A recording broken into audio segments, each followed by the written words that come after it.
વાવ વિધાનસભાનો 7 વર્ષનો વનવાસ પૂરો થયો છે અને ભાજપ ફરીથી સત્તામાં આવ્યું છે। જી બિલકુલ પાર્થ, વિગતો સાથે જોડાયા તે બદલ આપનો આભાર।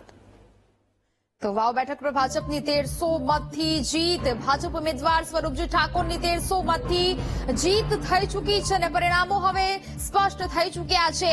વાવ બેઠક જે પ્રતિષ્ઠાનો જંગ બની હતી તેના પરિણામો છે તે હવે જાહેર થઈ ચૂક્યા છે। ભાજપ ઉમેદવાર સ્વરૂપજી ઠાકોરની જીત છે તે થઈ ચૂકી છે।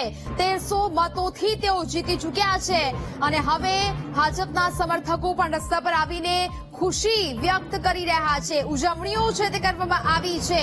અત્યાર સુધી 14મા રાઉન્ડ સુધી કોંગ્રેસ 14,000 મતથી આગળ જોવા મળી રહ્યું હતું, પરંતુ પરિવર્તનનો પવન એ પ્રકારે ફૂંકાયો કે હવે આ પ્રકારની પરિસ્થિતિ કે જ્યાં ભાજપની 1300 મતોથી જીત થઈ ચૂકી છે। સ્વરૂપજી ઠાકોરની 1300 મતોથી જીત થઈ ચૂકી છે। અત્યાર સુધી સવાલો એ હતા કે કોણ પહોંચશે ગાંધીનગર અને હવે સ્વરૂપજી ઠાકોર પહોંચી ચૂક્યા છે ગાંધીનગર।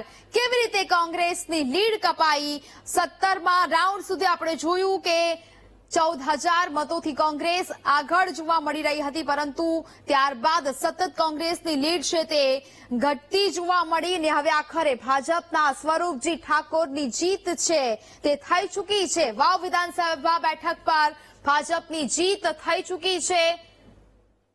ભાજપ ઉમેદવાર સ્વરૂપજી ઠાકોરનો 1300 મતોથી વિજય થઈ ચૂક્યો છે। પ્રતિષ્ઠાનો જંગ આ બેઠક પર જામ્યો હતો, ત્રિપાંખીયો જંગ, જેની અનેક વખત ચર્ચાઓ આપણે કરી ચૂક્યા છીએ। આ ત્રિપાંખીયા જંગમાં ભાજપ ઉમેદવાર સ્વરૂપજી ઠાકોરે વિજય મેળવી લીધો છે।